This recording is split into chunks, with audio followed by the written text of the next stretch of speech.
Nadia, s'il vous plaît? Oui. Très bien. Médecine de travail, chercher une source. Notre recherche, médecine de travail. Chers confrères, chers consoeurs, aujourd'hui, on va faire le cours intoxication au chrome et zinc. Merci. Donc, le cours d'aujourd'hui, c'est l'intoxication au chrome et au zinc. On attaque rapidement notre cours. On commence par l'intoxication au chrome. Donc, le plan du cours, c'est, on commence par des généralités, usage et sources d'exposition, métabolisme du chrome, mécanisme de la toxicité du chrome.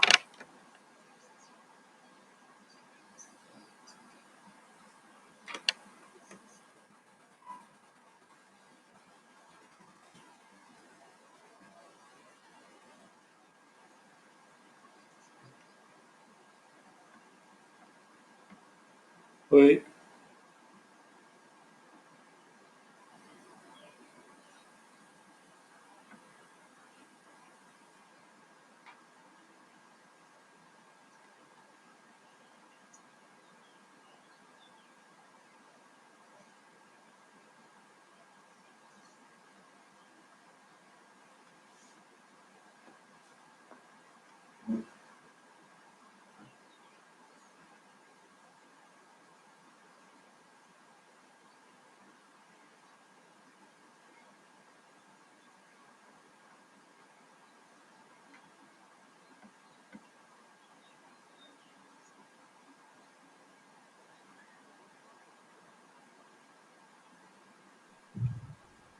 Le minerai le plus important, c'est l'oxyde de fer de chrome et c'est la chromite. Encore, il y a d'autres valences comme chrome trivalent, chrome 3, et c'est l'oxyde chromique. Le chrome trivalent, c'est la forme la plus stable et dominante dans la nature, dans les minerais comme chromite, de l'oxyde de fer et l'oxyde de chrome, et la seule forme physiologique active. Encore, il y a la forme hexavalent, un produit extrêmement toxique, et même classé comme CMR, cancérigène, mutagène et reprotoxique. Il y a plusieurs exemples. On donne comme exemple le trioxyde de chrome, le dichromate de sodium et le dichromate de potassium. Voilà les trois formes les plus connues. Mais il existe d'autres formes comme le chrome 2, chrome 4 et chrome 5 sont instables. Ils sont rapidement transformés en chrome 3, soit chrome 3 ou chrome 6, par réduction ou oxydation. C'est-à-dire qu'on ajoute un électron pour le chrome 3 pour qu'il soit 4 et pour qu'il soit 5, ou on élimine un électron par réduction pour donner le chrome 5 ou chrome 4 sur le chrome 6. Voilà, donc il y a d'autres composés qui sont instables, qui sont le chrome 2, 4 et 5. Pour l'exposition professionnelle, donc dans l'industrie métallurgique, il y a l'alliage spéciaux résistant à la corrosion avec le fer, le nickel et CO. L'acier inoxydable dit l'acier inox, comme le chrome et nickel. Dans le cas de soudage ou l'oxycoupage de l'acier inox et des alliages de base de chrome. Donc voilà, dans l'industrie métallurgique, il y a là où il y a l'exposition du personnel. Dans l'industrie chimique, il y a l'industrie du colorant et des textiles. Donc fabrication de chromates et bichromates à partir de chromates de fer. Il y a de nombreuses applications comme lithographie, l'industrie textile, les imprimeries, les tanneries, les teintureries, photographie, industrie de peinture, les fongicides, les savons, parfums et encre. Donc on voit l'utilisation de chrome. Il y a l'addition du chrome dans les briques réfractaires pour les hauts fourneaux. Donc, dans les hauts fourneaux, on utilise le chrome. Utilisation du dérivé trivalent de chrome en tannerie. Donc, pour les sociétés de peau et cuir. Donc, dans les tanneries, ils utilisent le chrome trivalent.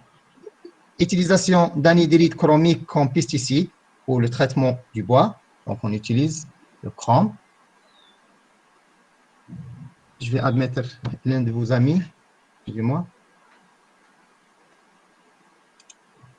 OK.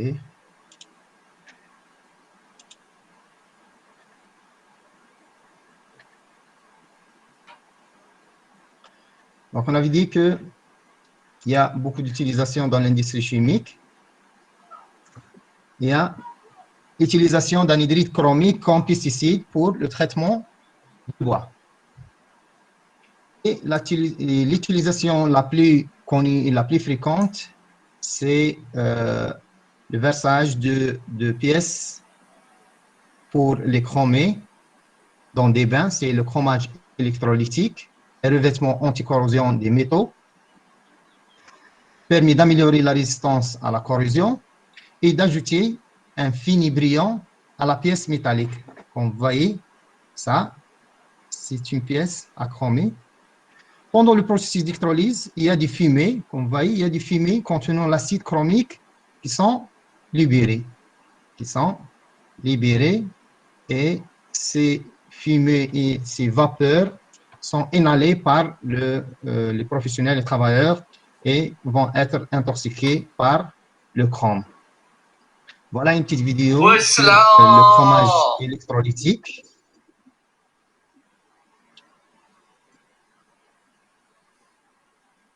Donc voilà, ils mettent les pièces sur des bains. Il y a des différents bains. Là où il y a le chrome, il y a plusieurs étapes pour le chromage électrolytique. Donc ces bains émettent des vapeurs et vont être inhalés par les travailleurs.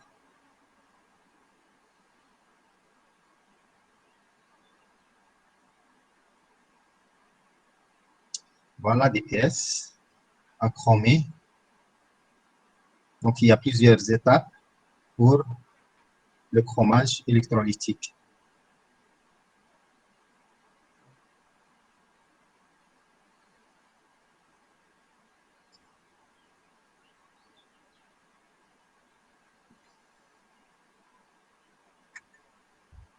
Et après ça, il y a le traitement décoratif pour qu'il soit des pièces chromées, comme vous voyez.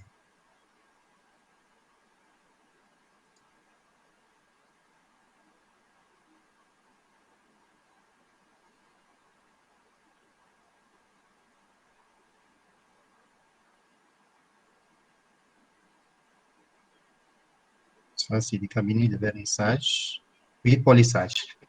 La dernière étape, c'est polissage. Donc, encore, le dioxyde chlorure de chrome est un composé liquide volatile du chrome 6, qui est le plus toxique, le chrome 6, utilisé dans grand nombre de procédés de synthèse de polymérisation d'hydrocarbures, des productions d'aldéhyde et de cétone. Donc, on utilise le dioxychlorure de chrome. Le chrome se trouve à l'état de trace dans de nombreux produits, comme dans le ciment, dans l'eau de javel, donc qui vont provoquer des allergies cutanées. Ils vont induire des allergies cutanées. On trouve également le chrome dans les fumées du tabac. Donc, le tabac, il contient plusieurs toxiques, comme à savoir dans le chrome. L'exposition extra-professionnelle pour la population générale, donc l'apport quotidien moyen est moins de 200 microgrammes via l'alimentation par absorption inférieure et l'absorption inférieure à 10 microgrammes. Le chrome se trouve à l'état dans de nombreux produits, comme on avait dit, l'eau de javel, les détergents, les bandes magnétiques, le cuir, les colorants, qui peuvent ainsi être l'origine d'une allergie cutanée pour la population générale. On trouve également du chrome dans la fumée du tabac, on avait dit ça pour la population générale. On passe maintenant au métabolisme du chrome. La voie de pénétration, donc la voie principale, c'est la voie respiratoire par inhalation du fumée du chrome ou du vapeur du chrome lors de chromage électrolytique. 50 à 80% à 85% de la fraction alvéolaire chez l'animal. La voie cutanée, c'est l'absorption par la peau. Donc, il y a le chrome 6 qui est absorbé par la peau intacte. Une intoxication, il donne une intoxication systémique. Mais le chrome 3, non absorbé par la peau intacte, il doit être transformé en chrome hexavalent, chrome 6. La voie digestive, c'est une voie accidentelle, toujours favorisée par défaut d'hygiène et déglutition des poussières inhalées, comme le chrome 3 et le chrome 6, mais le grand pourcentage pour le chrome 6. Donc, l'absorption dépend de la valence. Les dérivés de chrome 3 sont plus faiblement absorbés que les dérivés de chrome 6. Et la solubilité, donc il est hydrosoluble. Les substances qui sont hydrosolubles sont les plus absorbées. Et ça dépend de la granulométrie. Lorsqu'elle est inférieure à 5 micromètres, donc il va être plus absorbé par voie respiratoire et de la solubilité et de la granulométrie. Le chrome 3 est plus faiblement absorbé que le chrome 6. La distribution, donc le chrome 3, pas de passage dans le cellules. Dans le sang, le chrome 3 est transporté dans le plasma et en majorité lié aux protéines plasmatiques, comme transférine, bêta-globuline et alpha 1 et alpha 2 globuline. Mais le chrome 6 donc, a un passage dans les cellules. Le chrome 6 pénètre facilement les cellules. La réduction du chrome 6 se produit rapidement dans tous les liquides biologiques et les tissus, y compris le tractus respiratoire et digestif. Et les composés de chrome 6 traversent, bien sûr, les globules rouges, le rein, le foie, la rate, le cerveau, le placenta, via des canaux assurant le transfert des ions tels que l'SO4, HPO4 et HCO3CR. Donc, le passage de chrome 6, il est facile dans les cellules. Dans les globules rouges, le chrome 6 pénètre rapidement où il se fixe à la chaîne bêta d'hémoglobine. Il sera réduit en chrome 3 par le glutathion. Donc, il n'y a pas de passage de chrome 3, mais le chrome 6 va être transformé en chrome 3 par le glutathion dans les globules rouges au niveau de la chaîne bêta d'hémoglobine. Et la séquestration intra-érythrocytaire durant toute la durée des hémacées. Donc, il va être séquestré dans les hémacées, d'où leur élimination très lente. Donc, d'où leur élimination très lente. Voilà, donc on passe à l'élimination, principalement 80% par voie urinaire, sous forme de chrome 3 exclusivement. Donc, le chrome 3, c'est à l'état naturel, il se trouve à l'état naturel, et l'élimination de chrome du corps humain, c'est par le chrome, sous forme de chrome 3. Accessoirement, la voie biliaire, 10%. Et le reste sont excrétés par le cheveu, ou les cheveux, les ongles, le lait et la sueur. Donc, la décroissance de concentration plasmatique, elle est biphasique. Donc, il y a une phase rapide, là où il y a la demi-vie, 7 à 8 heures, correspond au compartiment sanguin. Mais, il y a une phase lente pour une durée de vie ou demi-vie de 3 à 12 mois jusqu'à une année. Une élimination lente sur plusieurs et même plusieurs années du chrome. Mais ce n'est pas un toxique qui est cumulatif comme le plomb. Donc, ce n'est pas un toxique cumulatif comme le plomb. On passe au mécanisme d'action. Donc, l'action physiologique. Le chrome est un oligo-élément essentiel et indispensable pour le métabolisme du cholestérol et du glucose. Le chrome 3 est l'un des constituants du facteur de tolérance au glucose qui favorise la bonne assimilation du sucre. Donc, le chrome 3 occupe le centre de la molécule de facteur de tolérance au glucose qui renforme également deux molécules de niacine, vitamine B, B3 et trois acides aminés, à savoir l'acide glutamique et glycine et la cystéine.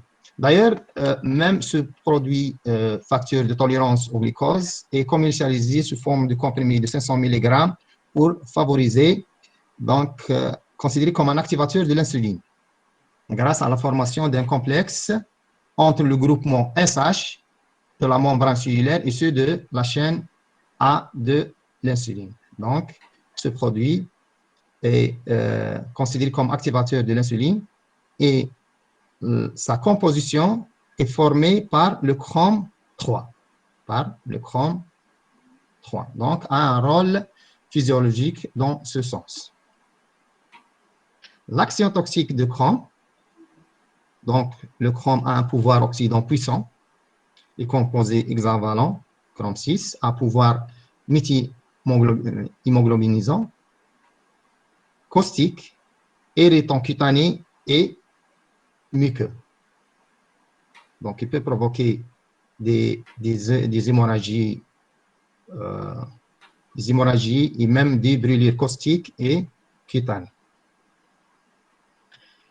Il peut faire des inductions d'un stress oxydatif et composé hexavalent au cours de la réduction du chrome 6, donc des espèces réactives de l'oxygène, ERO, se forment. Donc, les ERO sont des espèces chimiques oxygénées comme les radicaux libres et les ions oxygénés et les peroxydes. Donc, le chrome peut être considéré comme induction d'un stress oxydatif. L'action génotoxique du chrome 5, 3 et chrome métallique. Le chrome 3 se lie au nucléoside purique, l'oxygène des riboses, groupement phosphate, pont ADN intra et interbrin. Donc, ils vont faire des échanges de chromatides sœurs et des aberrations chromosomiques. Donc, le chrome peut faire des actions génotoxiques au niveau de l'ADN. L'action cancérigène, donc présence concomitante de l'agent oxydant chrome 6 et chrome 3 dans l'environnement cellulaire à espèces réactives oxygène et à génotoxicité, donc il provoque une action cancérigène. Action immunotoxique au niveau dermique, le chrome 6 est réduit en chrome 3 qui joue le rôle de l'aptène responsable de l'apparition des dermites. Donc, il peut être considéré comme aptène et peut provoquer des dermites. L'action toxique, on peut dire que les sels de chrome hexavalent ont une action corrosive plus puissante et même immunotoxique et mutagène. Et les mêmes cancérigènes chez l'animal, chez l'homme, dans la classification CIRC, classé groupe 1, donc cancérigène certain pour l'homme. Et la toxicité globale est forte, donc pour les sels hexavalents. Au contraire, pour chrome élémentaire et trivalent, donc, ne présente pas une action corrosive, immunotoxique ou mutagène, et même elle est inclassable dans le CIRC, groupe 3, et la toxicité globale est faible. Donc, le plus toxique, c'est les sels de chrome hexavalent, chrome 6. On passe maintenant aux manifestations cliniques. Donc, l'intoxication aiguë, lorsqu'il y a une absorption par voie orale, donc le chrome 3 entraîne une inflammation massive et des nécroses de tractus digestif, à savoir, il peut donner des douleurs abdominales, des nausées, des vomissements, diarrhée et même hématimèse. les hématimèses, parce qu'il peut provoquer des brûlures et des érosions au niveau du tube digestif. Il peut donner une insuffisance rénale aiguë, oligoanurique, par nécrose tubulaire aiguë. Les formes sévères associées à l'état de choc, état de choc, et parfois hémolyse. Ils peuvent se compliquer d'une hépatite cytolytique et même des convulsions et CIVD, coagulation intravasculaire disséminée. La dose mortelle par ingestion pour l'acide chromique est située entre 1 à 3 grammes. Ça pour la voie orale. Pour la voie pulmonaire, lorsqu'il y a inhalation du fume ou du vapeur, il y a une grande concentration, inhalation d'une grande concentration de l'acide de vapeur de l'acide chromique peut engendrer par irritation intense des voies respiratoires superficielles et voies respiratoires supérieures et inférieures, avec tout, et dyspnée, douleur thoracique et même parfois des OAP. La voie cutanée, donc pour le Crohn 6, peut provoquer des irritations.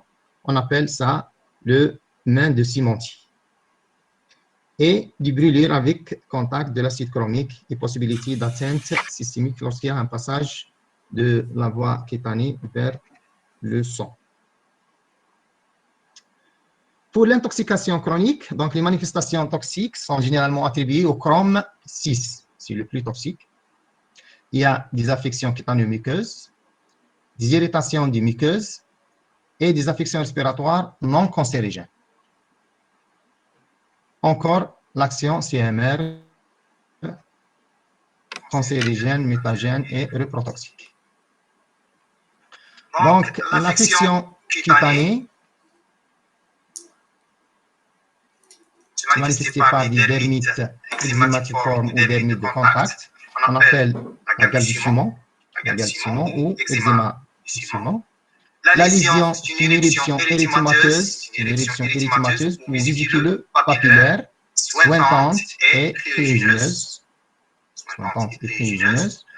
Le siège se trouve localisé aux avant-bras. Donc, on appelle bracelet de Crohn.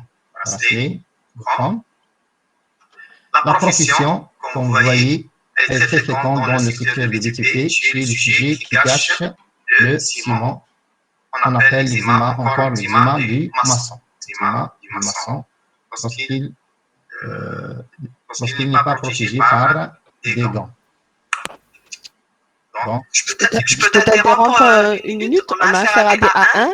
Il y a des termes de profession qui peut-être ils ne comprennent pas très bien. Donc il faut peut-être leur dire ce que c'est que bâcher le ciment. Oui. Merci, professeur Live. Donc, les maçons, ils utilisent beaucoup le ciment. Et ils ne sont pas protégés par des gants. Et le ciment contient du chrome. Il va induire des dermites de contact. On appelle l'eczéma du ciment ou la gale du ciment.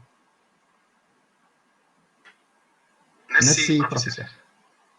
Face à la physiopathe rapidement de la gale du ciment, donc le Crohn 6 pénètre facilement à travers la peau et la membrane du filet de Langerhans, où il s'accumule et réduit en Crohn 3. Donc l'ion Crohn ne peut susciter une réponse par lui-même, c'est un aptène. Donc considéré comme aptène, une suffisant à une protéine donnant naissance à un antigène complément. Donc, contrairement au Crohn 6, le Crohn 3 a une capacité de fixation aux protéines qui est importante.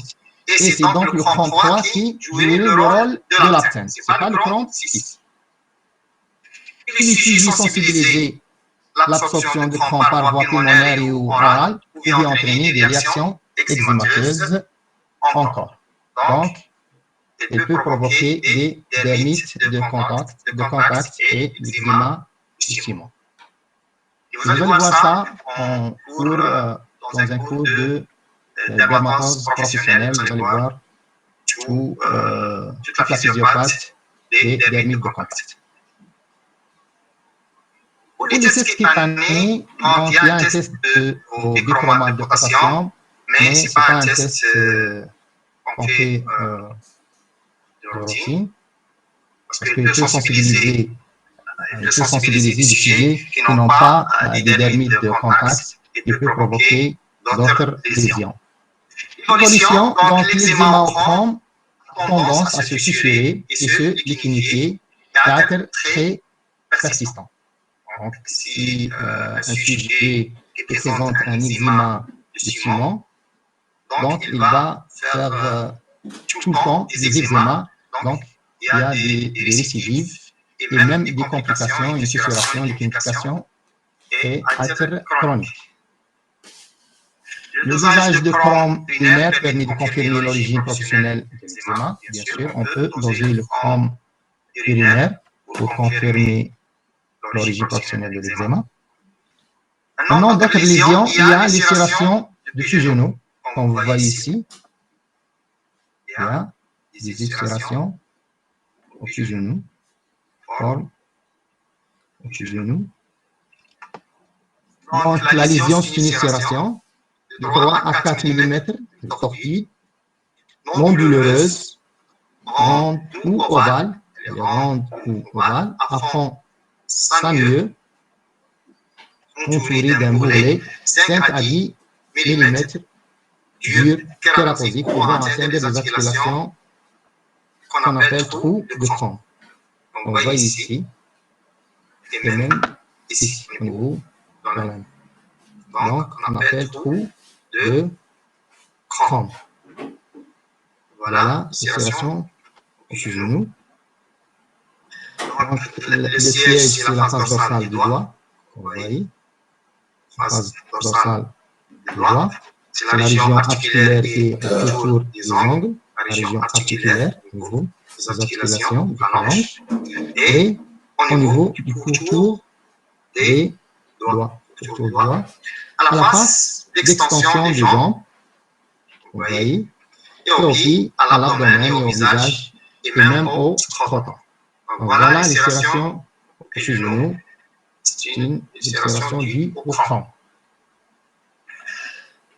Et on peut dire que l'ulcération est amplifiée au contact des surfaces humides lorsqu'il y a une humidité, comme au niveau des symptômes nasaux. Donc, l'ulcération est amplifiée au niveau des symptômes nasaux.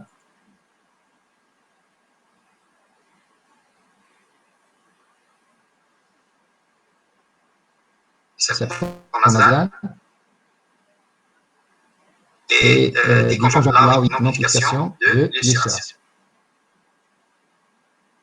Le genou de la cloison nasale, le cas particulier, c'est un ulcère indolore à l'emporte-pièce, donc en forme ronde, qui envahit le cartilage nasal.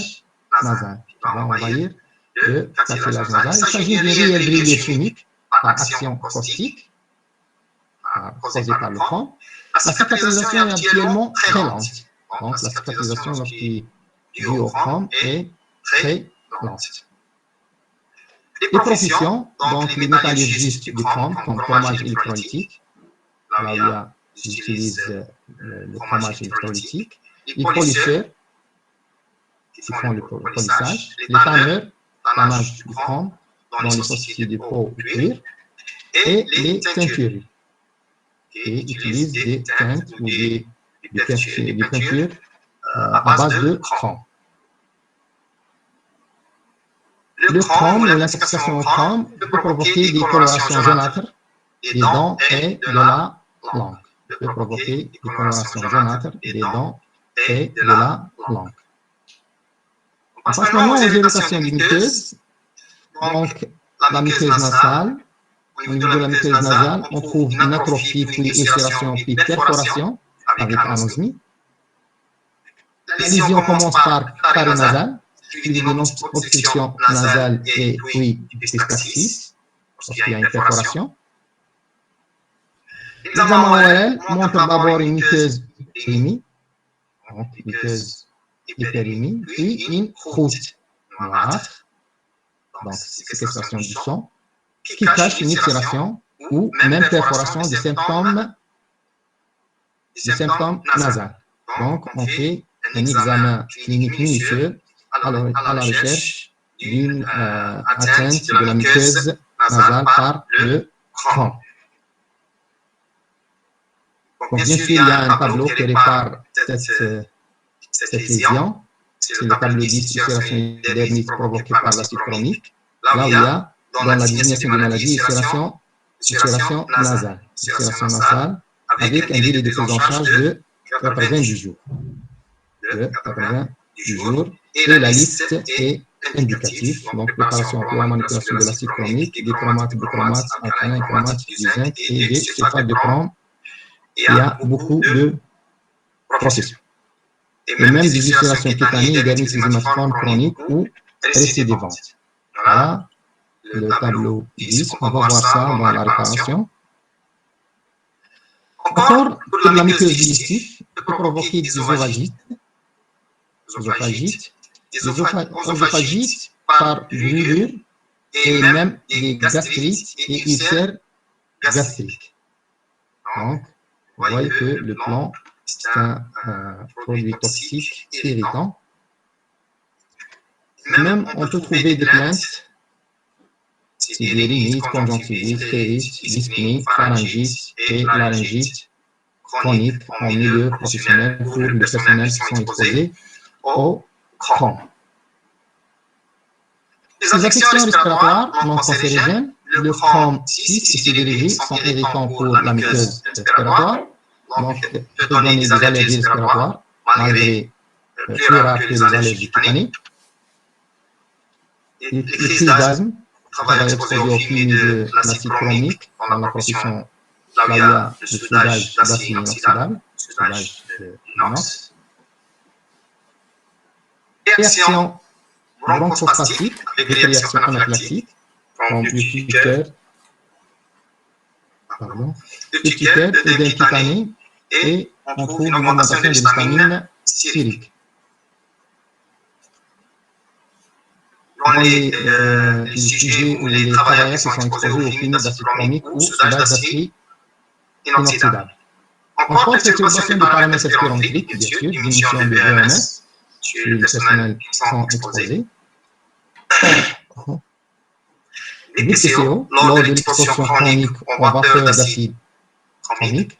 Donc, voilà, il y a plusieurs symptomatologies qu'on trouve pour les travailleurs qui sont exposés au chrome. Manifestation respiratoire comme rhinopneumonie chronique, irritation des hémorragies nasales, même des épistaxis et trophie de la muqueuse nasale, ulcération, perforation de la cloison nasale, bronchite et même pneumoconiose. Maintenant, l'action cancérigène, donc le chrome 6 est classé CYP1 et peut donner cancer bronchique en premier lieu, cancer de la cavité nasale, cancer de la laryngée et même cancer gastrique qui sont en étude, en cours d'étude. Ce n'est pas certain, mais il y a des études sur le cancer gastrique provoqué par le chrome. Après une irritation, l'ulcère gastrique. Donc, vous voyez, il y a plusieurs substances qui sont classées CYP1 comme trioxyde de chrome, classé CYP1, chromate de zinc, classé comme CYP1, chromate de sodium, classé CYP1, chromate de potassium, classé CYP1, dichromate de sodium, dichromate de potassium et chromate de plomb. Tous ces composés ou ces dérivés sont classés CYP1 et sont des dérivés de chrome. Et pour le chrome 33 est classé CYRC 3 avec le chrome métallique. Donc chrome 3 et le chrome métallique classé CYRC 3, donc il est inclassable. Donc les dérivés de chrome 6 qui sont cancérigènes certains ou cancérigènes avérés. L'action génotoxique, donc il y a des mutations géniques, des aberrations chromosomiques, des échanges entre chromatides sœurs, donc le chrome peut provoquer toutes ces actions génotoxiques. Pour la reproduction, donc on trouve ça chez les animaux, mais pas chez l'homme. Donc, on peut trouver des atrophies du type immunitaire chez le lapin. Un effet tératogène chez le hamster et le souris. On peut donner des fentes palatines, des encéphalées et anencéphalées. Ces effets sont rapportés chez l'animal et non chez l'homme.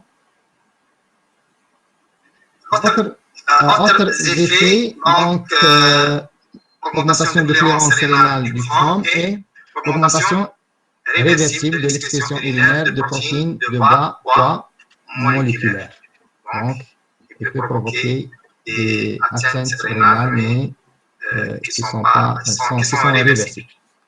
C'est pas comme le plomb et le cadmium et le mercure. Il peut provoquer des atteintes rénales qui sont irréversibles.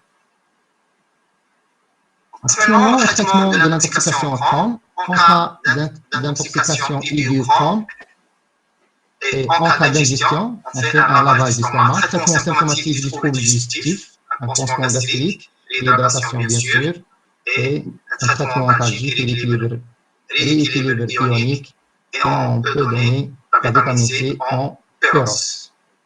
Le traitement chélateur, c'est le dimercaptopropane, sulfonate, même avec peu d'efficacité. En cas de congestion, on fait un lavage abondant et une solution longue d'acide ascorbique à 10%, donc réduction expérimentale de chrome 6 en chrome 3. En cas d'intoxication systémique, le traitement est d'abord symptomatique. L'hémodialyse peut être nécessaire en cas d'insuffisance rénale, mais ce n'est pas une méthode d'épuration efficace du chrome. Le traitement chélateur efficace pour le chrome. La vitamine C à forte dose pour réduire le chrome 6 en chrome 3, mais non évaluée. On ne peut pas évaluer la dose et même l'efficacité de la vitamine C féroce à forte dose. On donne l'acétylcystéine, effet antioxydant protecteur chez le rat, mais non évalué chez l'homme. Donc, il n'y a pas des études qui donnent tout ça. Les distillation sont longues à guérir. Et on peut utiliser des pommades contenant 10% de vaccinate d'application pour traitement des dermites et au chrome, pour diminuer l'atteinte cutanée. Antibiotiques pour prévenir les infections et des ulcères, lorsqu'il y a des brûlures de tube digestif. Application de l'acide ascorbique localement en péros, réduit le chrome 6 en chrome 3. Si on voit tout ça, donc on peut dire que la prévention reste primordiale. La prévention reste primordiale pour éviter toute intoxication au chrome. Parce qu'il y a peu d'efficacité des traitements pour l'intoxication au chrome. On passe maintenant à la prévention technique, en hygiène générale, pratiquer des opérations dangereuses, broyage des chromites en vase clos, donc en circuit fermé. Réaliser une aspiration des vapeurs et des poussières au-dessous des bacs d'électrolyse, donc c'est une ventilation au moins de 200 mètres carrés par heure par mètre carré de barre, pour prévenir le dégagement du brouillard d'acide chromique en recouvrant le bain d'électrolyse d'un écran, soit liquide ou solide, pour minimiser l'émanation de vapeur de chrome. Lors du chromage électrolytique qui est émis par les bains. Cette épaisseur de brouillard au-dessous du bac de chromage sont actuellement utilisées soit en réduisant la tension superficielle du liquide, soit en formant une barrière en mousse épaisse pour éviter l'émanation de vapeur de chrome. Laver et retirer mécaniquement les pièces à chromer pour éviter le contact titané des pièces chromés par le personnel ou le travailleur. Utile de 0,1 à 0,2% du sulfate ferreux au ciment Portland pour réduire le chrome 6 qu'il contient. Donc ça pour les sociétés qui utilisent, qui fabriquent le ciment. Pour les prélèvements atmosphériques, les TLG, donc on a beaucoup. Donc essayez de retenir au moins les trois. Chromate métal et dérivés prévalents, donc 0,5 mg par mètre cube. Chromate hexavalent soluble, 0,05 mg par mètre cube. Chromate hexavalent insoluble, 0,01 mg par mètre cube. Mais malheureusement, on ne fait pas ça chez nous. Il n'y a pas de prélèvement atmosphérique en Algérie. L'hygiène individuelle, donc port de vêtements spéciaux, donc les gants, les lunettes, les tabliers, etc. Au cours du travail. Un appareil de protection des voies respiratoires pour les dérivés cancérigènes, pour certains travaux et pour de courte durée. On utilise les pommades de l'oxyde de zinc ou l'acide ascorbique à 10% pour préconiser, pour protéger la muqueuse nasale et éviter les ulcérations et les brûlures. La prévention médicale, donc lors de la visite d'embauche, il faut écarter les sujets atteints de lésions cutanées, des bronchites chroniques, des ulcères gastro-duodénaux. Les tests cutanés à l'embauche non recommandés, ils peuvent sensibiliser les travailleurs, donc on évite d'utiliser les tests cutanés qui sont spécifiques pour le chrome, afin d'éviter de sensibiliser les sujets pour le chrome et de provoquer des dermites au chrome. N'occuper dans l'industrie des chromates que des sujets plus de 35 ans parce que l'intoxication au chrome peut provoquer des cancers bronchiques. Donc on évite d'embaucher les sujets jeunes inférieurs à 35 ans dans les sociétés qui utilisent beaucoup les chromes dans les tanneries. La visite périodique, donc on fait un examen clinique, la recherche dermatose chronique ou récidivante, ou à une sensibilisation préalable au chrome, donc des troubles respiratoires et ORL, on cherche des troubles respiratoires et ORL, des troubles de tractus digestif surtout supérieur. Pour les examens complémentaires, l'examen clinique initial peut être complété par une radiographie pulmonaire à la recherche d'une atteinte pulmonaire ou un cancer bronchique, des épreuves fonctionnelles respiratoires, l'EFR, pour rechercher une diminution de VMS spirométrie, et un bilan hépatique et rénal qui seront des examens de référence. La fréquence des examens médicaux périodiques et la nécessité ou non effectuée d'autres examens complémentaires comme radiographie du thorax et EFR seront déterminés par le médecin du travail en fonction des données de l'examen clinique et de l'appréciation de l'importance de l'exposition, bien sûr. L'intensité de l'exposition au chrome 6 soluble peut être appréciée par le dosage du chrome urinaire. Donc le dosage du chrome urinaire, on est un bon indicateur de l'exposition au chrome 6. Donc on fait un prélèvement en fin de post-travail et en fin de semaine. La plupart des données sur la chromurie concernent les secteurs du soudage, du chromage électrolytique. Donc les études qui sont faites sur ça, donc pour le dosage de chrome urinaire, sont déjà faits sur un secteur de soudage ou de chromage électrolytique plus spécifiquement. Les valeurs biologiques d'interprétation ici de la population générale adulte pour le chrome hexavalent, chrome 6 et ses composés. Donc le chrome urinaire est à 0,65 microgrammes par litre et de 0,54 microgrammes par gramme de créatinine sur 95e per centime. ça sur ça en 2017, c'est sur le site ANCS. Les valeurs biologiques d'interprétation pour le milieu de travail, ça pour la population générale, et pour le milieu de travail, donc les valeurs biologiques d'interprétation américaine de la CGH en 2004 pour une portion de chrome 6, toujours chrome 6, fumée soluble dans l'eau, chrome total urinaire à 25 microgrammes par litre en fin de poste et fin en fin de semaine, et une augmentation de 10 microgrammes par litre au cours du poste. Donc voilà les limites à 25 microgrammes par litre en fin de poste et en fin de semaine pour le chrome, chrome total urinaire. Lorsqu'il y a une exposition au fumée soluble, de chrome 6.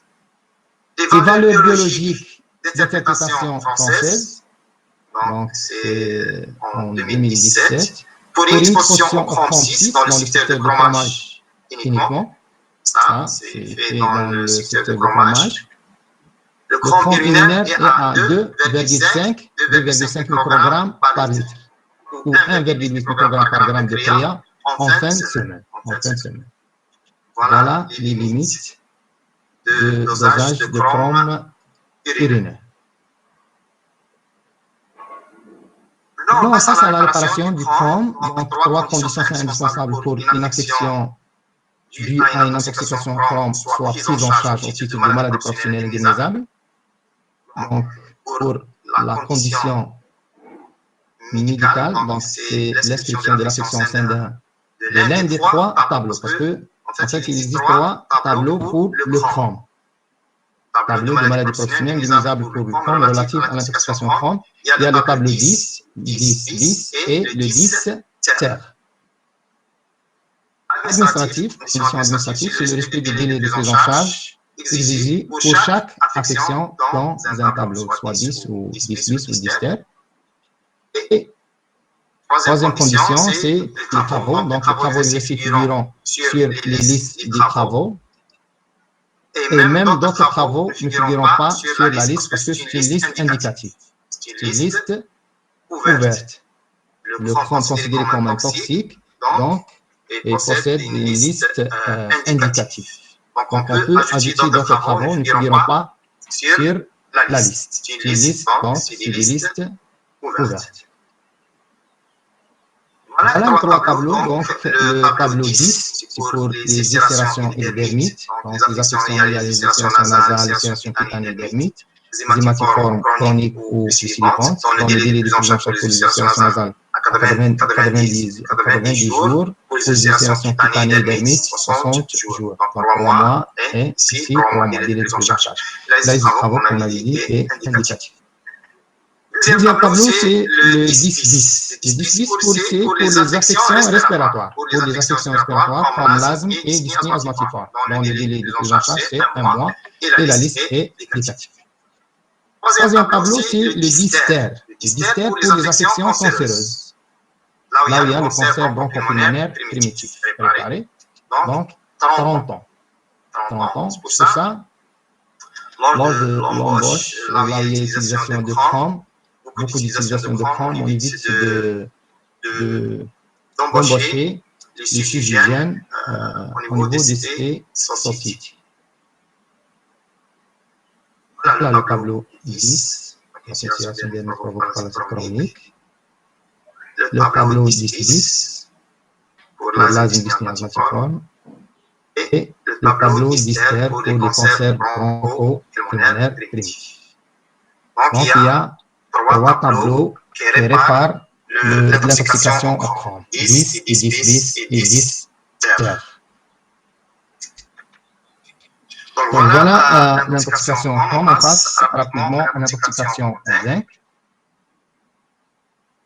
L'intoxication au zinc par rapport à l'intoxication au chrome est peu connue. Il n'y a pas beaucoup de lésions, sauf lésions aiguës qu'on va voir.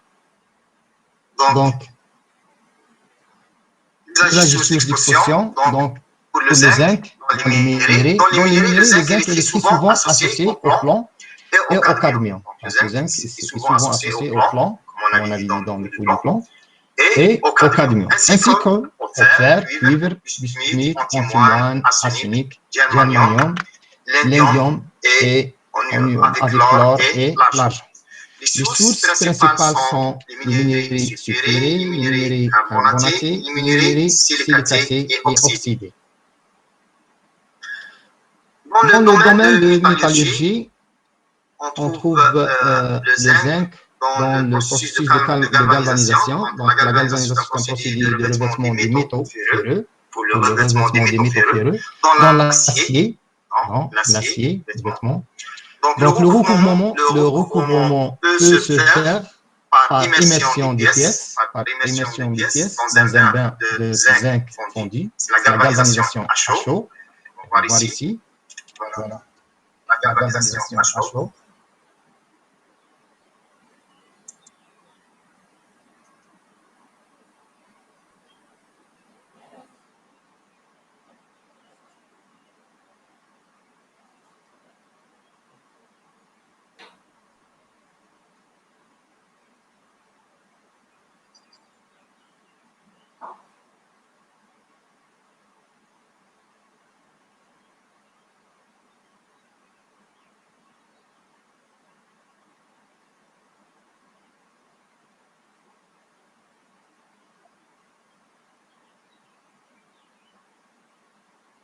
Donc, il y a beaucoup de pièces galvanisées par le processus de galvanisation à chaud lors de l'immersion des pièces dans un bain de zinc. Et il y a encore par électrolyse ou galvanisation à froid, on voit ici.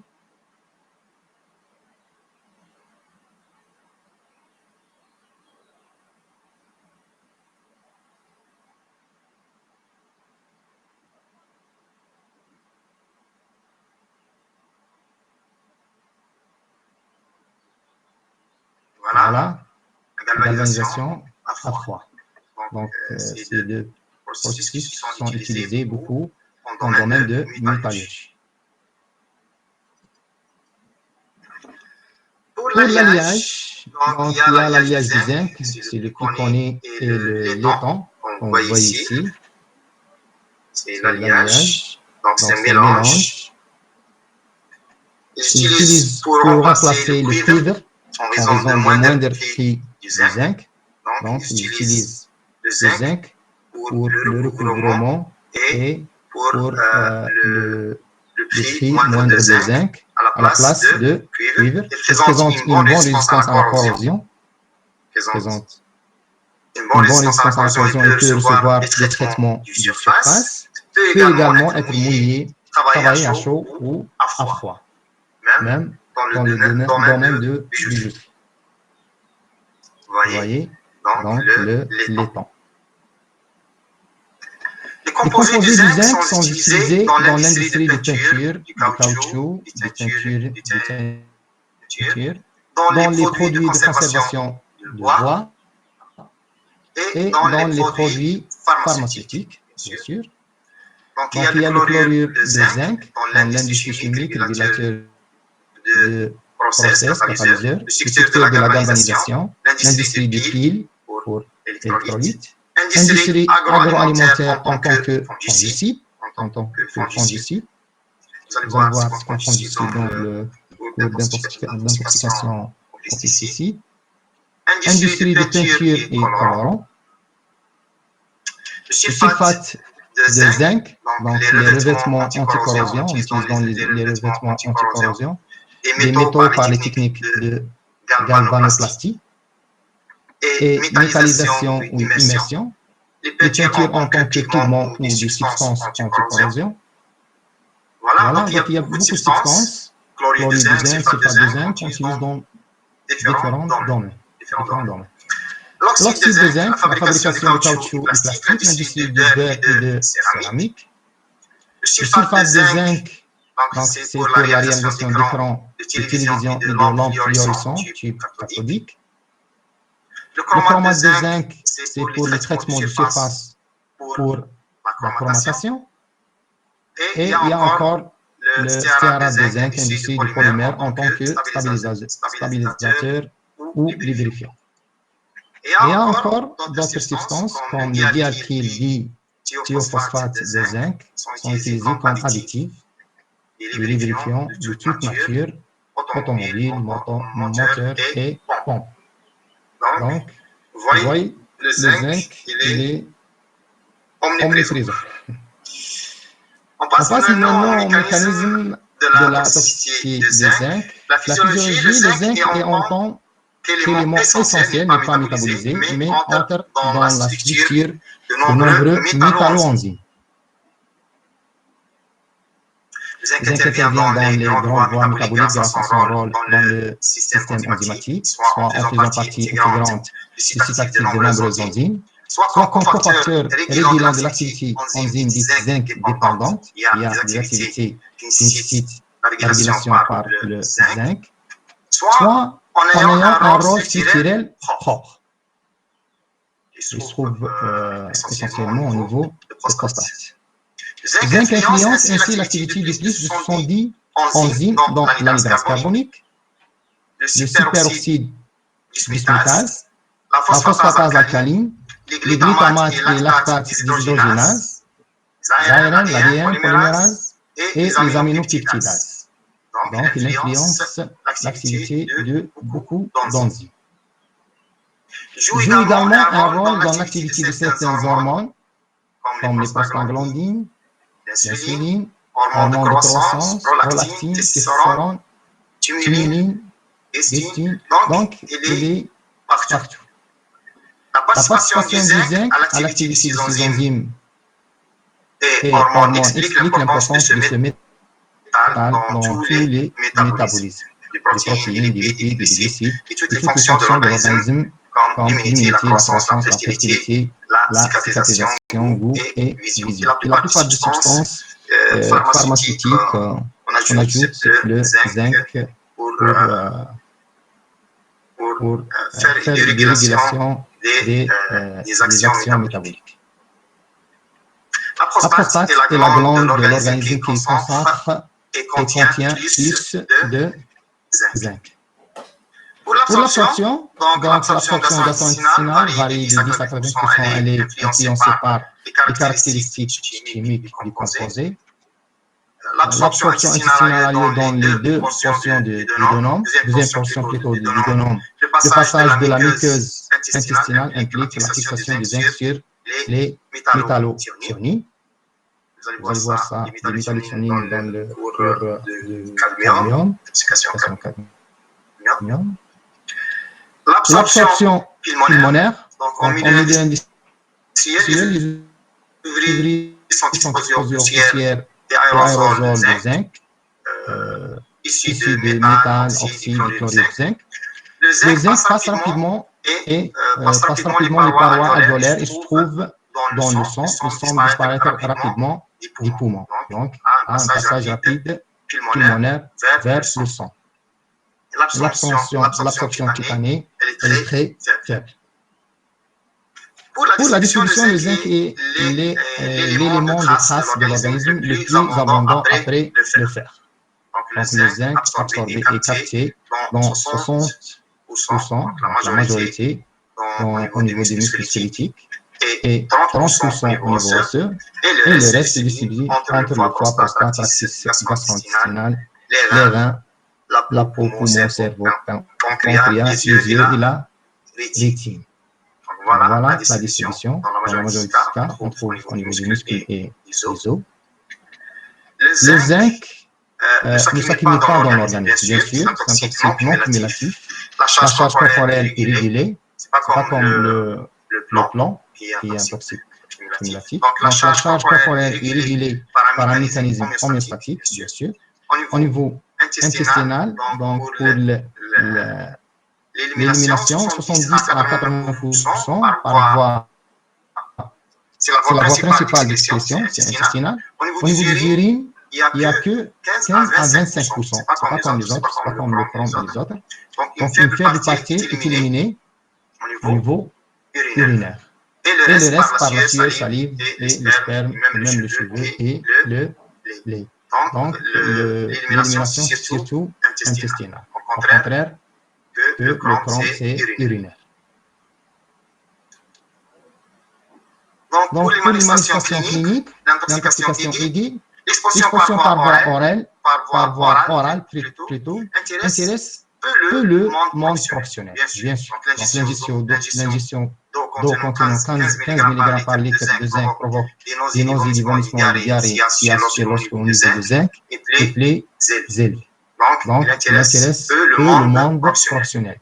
Mais l'exposition par voie respiratoire, les symptômes sont décrits sous le nom de fièvre défendeur et fièvre des métaux. Voilà, donc il y a une intoxication aiguë lors de l'exposition au zinc et dans les fièvres des métaux, fièvre qu'on appelle fièvre défendeur ou même fièvre des soudeurs ou des zingueurs. Cette pathologie se manifestait par le délai de latence après exposition de 4 à 8 heures jusqu'aux 24 heures, le plus souvent en fin de journée pour le commencement des manifestations ou de symptomatologie. Dès la première opération de soudage, donc après plusieurs semaines ou mois de travail, il donne un tableau, provoque un tableau de syndrome pseudo-grippal. Après la première opération de soudage ou après plusieurs semaines ou mois de travail, donc, il peut provoquer un tableau de syndrome pseudo-grippal dû à l'annihilation du fumée de soudage et vapeur d'oxyde métallique, comme l'antimoine, cadmium, cuivre, fer, magnésium, manganèse, nickel et zinc. Donc, tous ces produits, ces substances peuvent provoquer un syndrome pseudo-grippal et même fièvre de défendeur. Donc, fièvre défendeur n'est pas provoquée que par le zinc, même pour les autres produits. Le plus souvent, c'est l'oxyde de zinc et fumée de cuivre. Donc, le plus souvent, c'est l'oxyde de zinc et fumée de cuivre. C'est une pathologie toxique aiguë la plus fréquente chez les soudeurs. On trouve ça chez les soudeurs. Volontiers méconnue chez les soudeurs occasionnels, car caractère bref et non spécifique. Donc, on trouve ça chez les soudeurs. 4 à 8 heures après le début d'exposition, le patient présente une irritation au niveau de la gorge, donc les débuts de symptomatologie, un goût métallique dans la bouche, parfois des démangeaisons, puis un malaise général s'installe avec une sensation de soif intense, une asthénie, des céphalées, parfois une confusion mentale, une douleur lombaire.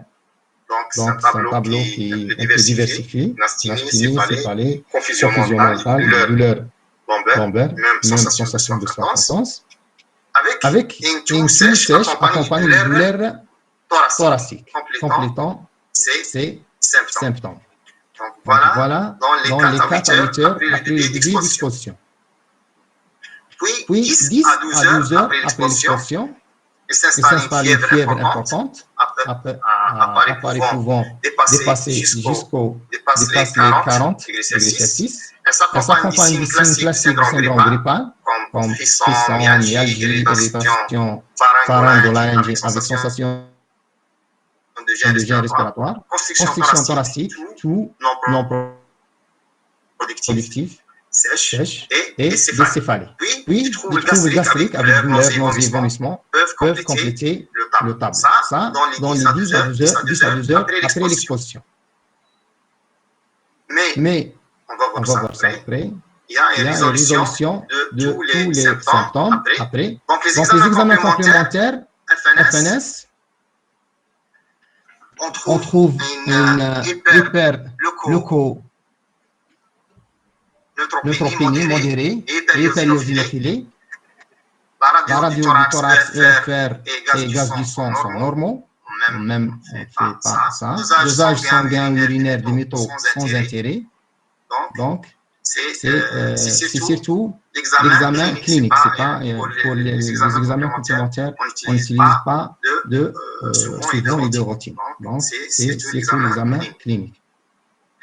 L'évolution, donc on voit la répétition des dispositions induit une tolérance, une immunité acquise pour le travailleur ou une immunité fragile, disparaissant rapidement en cas d'éviction.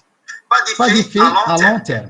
On voit c'est une intoxication aiguë, pas d'effet à long terme, parce qu'il y a une élimination sur la fonction respiratoire. Dans certains cas, on trouve des manifestations plus prolongées, plusieurs jours ou semaines, évoquant une pneumopathie d'hypersensibilité, se manifeste par des images radiologiques interstitielles, syndrome obstructif, des hypoxémies, baisse des DLCO, lymphocytose eosinophile dans l'LBA, liquide bronchoalvéolaire, et aucun cas de fibrose décrite pour les CCG lors de l'intoxication au zinc. Le diagnostic différentiel, donc il y a beaucoup de diagnostics différentiels pour les fièvres de fondeur.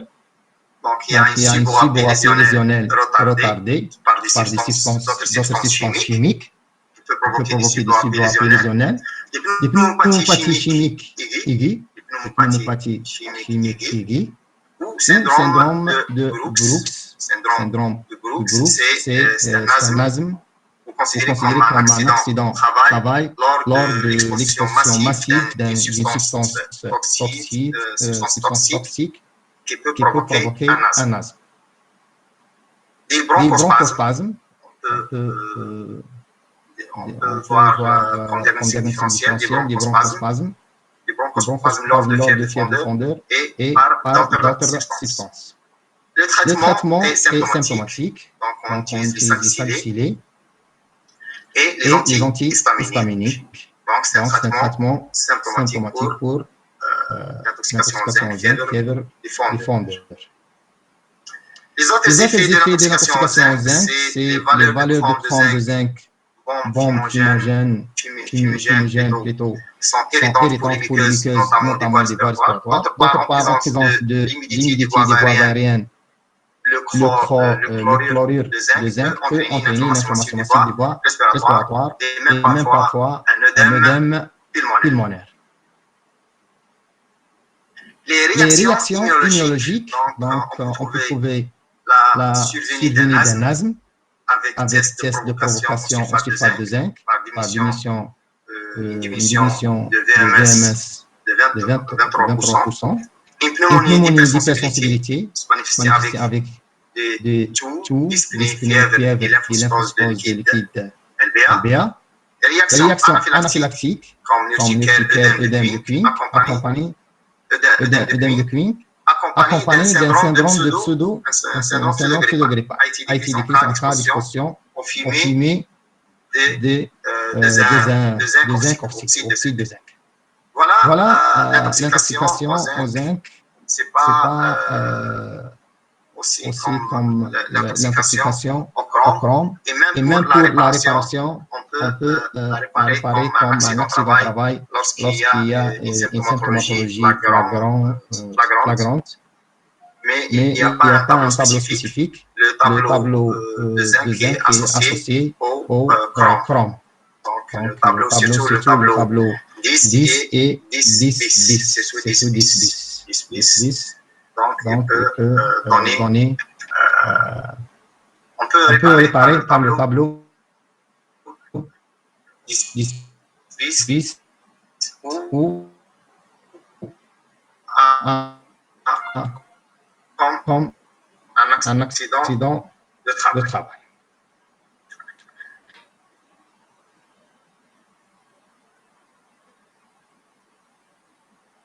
Voilà pour l'intoxication au chrome et au zinc. Si vous avez des questions à poser, vous pouvez les poser maintenant.